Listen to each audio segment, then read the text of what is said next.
तलत साहब बहुत शुक्रिया ज्वाइन करने के लिए। सर एक बड़ा फैसला है, बानी पीटीआई एक जानिब, शाह महमूद कुरैशी 10-10 साल की उनको कैद की सजा सुना दी गई है, क्या कमेंट करेंगे? देखें, इंसाफ होता है और इंसाफ को होते हुए नजर भी आना होता है। तो अगर आप इंसाफ होने की बात करें तो मेरा तो मुसलसल एक ही स्टैंड इसके ऊपर रहा है कि ये संजीदा मामला था और है। इमरान खान, शाह महमूद कुरैशी बिलखसूस, उन्होंने 3-4 मामलात तो बादी नजर में वाज़े अंदाज से वायलेट की। साइफर को घुमाना, साइफर के मंदरजात को पब्लिक करना, उन मंदरजात के गिर्द साजिश का बयानिया बुनना और फिर उसको अपने सियासी बयानिए के अंदर इस्तेमाल करना, ये बड़े संजीदा मामलात हैं। और इसके ऊपर तकनीकी एतबार से भी अगर आप देखें, ये भूल जाए कि इमरान खान है, शाह महमूद कुरैशी हैं, ये किसी भी शख्स के ऊपर लागू करेंगे तो वो काबिल गिरफ्त जुर्म बनता है। ये बाती नजर की बात कर रहा हूं, मैं कानूनी बात नहीं कर रहा, वो तो सामने आ गया। मुनीब ने बिल्कुल ठीक बात की कि आखिर में आके जिस तरीके से इस केस को पहिए लगते हुए नजर आए, उसमें फिर दूसरा मामला आएगा कि क्या नजर आया है कि इंसाफ हुआ है। वहां पर पाकिस्तान तहरीक इंसाफ अपना बयानिया चलाएगी कि इसको बहुत जल्दी लपेटा गया इस केस को। जो रियासत की तरफ से जिरा करने वाले वकला की तैनाती थी उसको उन्होंने चैलेंज किया। रात को बैरिस्टर गौर ने बड़ी लंबी चौड़ी प्रेस कॉन्फ्रेंस की, उसके अंदर उन्होंने मुकदमा पेश किया। आज इमरान खान की तरफ से अपने ट्विटर अकाउंट से ट्वीट्स जारी किए गए कि जी देखिए जो कुछ भी हो ये बिल्कुल फारिग मुकदमा है। तो मेरे ख्याल में जो जिस तरीके से इसको कंक्लूड किया गया है उसके अंदर आपको सुकम नजर आते हैं और उसको पाकिस्तान तरीके इंसाफ जो इस्तेमाल करेगी।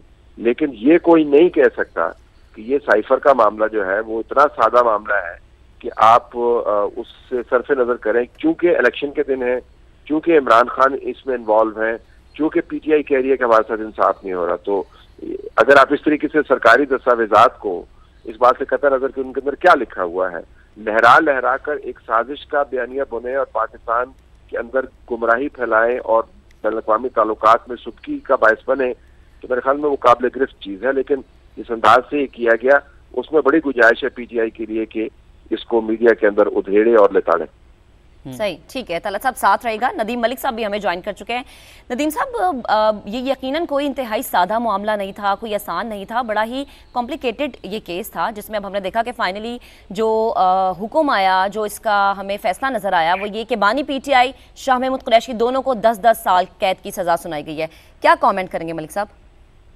मैं तो इसको बिल्कुल सही नहीं मानता। इस फैसले सियासी बुनियादों पर किया गया एक फैसला है और ये एक डन डील थी कि ये इंतखाबी अमल शुरू होने से पहले इमरान खान को इन्होंने सजा देनी है। साइफर केस में जितने भी नामनासिब रवैया इमरान खान का था वो दुरुस्त रवैया नहीं था इमरान खान का, उसको सियासी बुनियादों पर उसने इस्तेमाल किया, लेकिन उसकी सजा ये बिल्कुल नहीं बनती। ये बिल्कुल वैसे ही था जैसे अकाउंट रिसीवेबल के ऊपर ये डन डील थी कि नवाज शरीफ को डिस्क्वालीफाई करना है। अभी भी ये डन डील थी, तय था कि इंतखाबात से पहले 10 साल की, 5 साल की, 12 साल की जो भी सजा ये सुना सकते थे वो सुनानी है, ताकि इंतखाबी अमल से एक तो यकीनी हो जाए कि इमरान खान बाहर रहेगा, 1-2 साल जेल में गुजारेगा, उसके बाद ये सजा कायम नहीं रह सकती। ये ऐसी सियासी बुनियादों पर दी गई सजाओं की कोई हैसियत नहीं होती। नवाज शरीफ के केस में सुप्रीम कोर्ट की सजा सुनाई हुई सजा थी, लाइफ टाइम डिस्क्वालिफिकेशन, वो सुप्रीम कोर्ट ने खुद ही खत्म कर दी है, तो ये सजा भी बरकरार नहीं रहेगी। लेकिन अफसोसनाक सूरत ये है कि हमारी अदालती तारीख से ऐसे फैसले सामने नजर आते हैं जिनको बाद में सिर्फ आप लकीर ही पीट सकते हैं, ये नहीं कह सकते कि काश ये ऐसा ना होता, वो हो चुका होता है। भुट्टो का केस का ट्रायल अभी लगा हुआ है 50 साल पुराने मुकदमे का, उसके ऊपर सुन रहे हैं कि जजों ने बैठ के कैसे एक वजीर आजम जो था उसको फांसी पर चढ़ा दिया। अब ये दूसरा मामला सामने आएगा, तो मैं तो इसकी मजम्मत करता हूँ, मुझे ये फैसला बिल्कुल पसंद नहीं है, अफसोसनाक फैसला है। ठीक है, अफसोसनाक फैसला ये कहना नदीम मलिक साहब का। मुनीब आपकी जानिब बढ़ते हैं। जिस तरीके से हमारा जो तमाम पैनल है वो यही कह रहे हैं कि जिस तरीके से तमाम जो केस ये सुनाया गया, जिस तरीके से ये फैसला सुनाया गया है, ये फैसला रिवर्स भी हो सकता है, तो क्या वो कानूनी पहलू हैं जिनको पीटीआई उठा सकती है इस केस में, उन्हें हेल्प आउट कर सकती है आगे जाके? देखिए, बुनियाद इस जगह से पड़ती है कि आपके जो फैसला अदालत ने यानी इस ट्रायल कोर्ट ने दिया है उसमें क्या किन चीजों के ऊपर रिलाई किया गया है।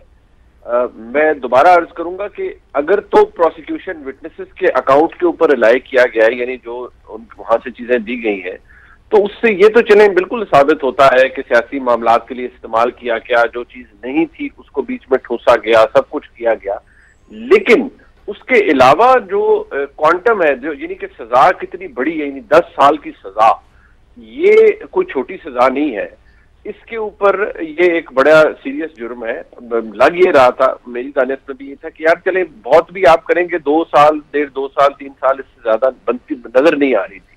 लेकिन 10 साल की सजा इतनी ज्यादा सजा है। वैसे तो एक दिन के लिए भी किसी को पाबंद सलासल रखना या सजा देना बगैर जुर्म के गलत होता है, लेकिन चले यहाँ जुर्म साबित भी हो गया। मेरा सिर्फ नुक्ता नजर एक है कि जब ये फैसला आएगा तो उसमें फैसले के अंदर कितना मजबूत फैसला है या ये कितना कमजोर फैसला होगा कि अदालत जब ट्रायल कोर्ट से हाई कोर्ट के अंदर ये मामला जाएगा यकीनी तौर पर, तो वहां पर इस फैसले को खदेड़ा जाएगा, इसके अंदर जो कानूनी सुकम है उनको निकाला जाएगा और उसी की बेसिस पे इस फैसले को कलअदम कराने की कोशिश की जाएगी। लेकिन क्योंकि अभी इस वक्त माहौल ये है कि हम इंतखाबात से महज 8-9 दिन की दूरी पर है और इमरान खान साहब इसके खिलाफ इसके खिलाफ अपील भी अप्लाई करते हैं, तो उसमें भी टाइम लगेगा। अब तो वो बेल भी इन्फेक्शस होगी क्योंकि इमरान खान साहब को सजा हो चुकी है और यहाँ पर अगर देखा जाए तो सजा के बाद एक और इम्पैक्ट आता है, वो है डिस्क्वालिफिकेशन का। ये डबल डिस्क्वालिफिकेशन है जो कि इमरान खान की हो चुकी है, यानी कि वो पहले भी तोशाखाना केस की कन्विक्शन के बाद 5 साल के लिए नाअहल हो चुके थे। अब ये साइफर केस के अंदर जो उनकी सजा है ये भी नाअहली है और एक और उनके लिए रुकावट है कि वो पार्लिमानी सियासत के लिए अंदर फिर नहीं आ सकते। मैं इस बात से एग्री करूंगा अभी जो तलत साहब ने फरमाया और नदीम मलिक साहब ने भी कि ये बहुत सी बातें नजर आ रहा होता है कि उनको पहिए लग जाते हैं और बहुत तेजी से वो आगे बढ़ते हैं। लेकिन मैं दोबारा कहूंगा, हम उस वक्त तक इसके ऊपर कोई हतमी राय नहीं दे सकते जब तक हम उस फैसले को तफसीली तौर पर पढ़ ना। बिल्कुल, अभी तो ये जुबानी सुनाया गया ना मुनीब, जज अबुल हसनान जुल्करनैन की जानिब से।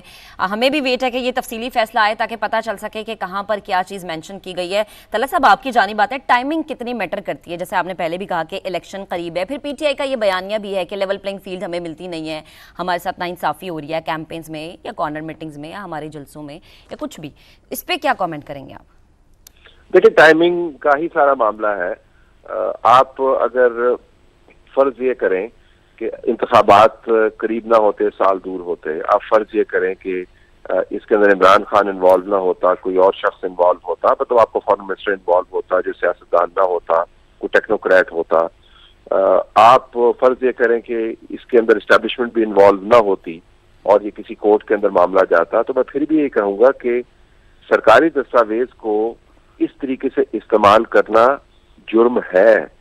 ये ओपन एंड शट केस के जुमरे में आता है। ये कोई सादा और आसान बात नहीं है कि आपने एक सरकारी दस्तावेज को, चाहे उसके मतन की वक़्त कुछ भी हो, आपने इस तरीके से अपने मकासद के लिए इस्तेमाल किया, इन्होंने सियासी मकासद के लिए इस्तेमाल किया। लेकिन फर्ज करें कोई अपने जाती या मुआशी मकासद के लिए इस्तेमाल कर लेता है, तो आप ये नहीं कह सकते कि इमरान खान चूंकि इन्वॉल्व है और इलेक्शन चूंकि करीब है लिहाजा ये इसकी बुनियाद नहीं बनती। लेकिन टाइमिंग की वजह से अब ये आर्गुमेंट कि टेक्निकली कितना साउंड केस बन सकता था, अब वो आपको बैकग्राउंड के अंदर जाता हुआ नजर आएगा। और पाकिस्तान तहरीक इंसाफ चूंकि एक पॉपुलैरिटी के मुकाबले के अंदर है और उनके जो नुमाइंदगान हैं, चाहे वो सोशल मीडिया पर हो या मीडिया पर हो, उनको भी शौक है कि वो ये मामलात को उछाल कर ये साबित करें कि वो कितने अच्छे तरीके से इंसाफ के असूलों के पाबंद हैं।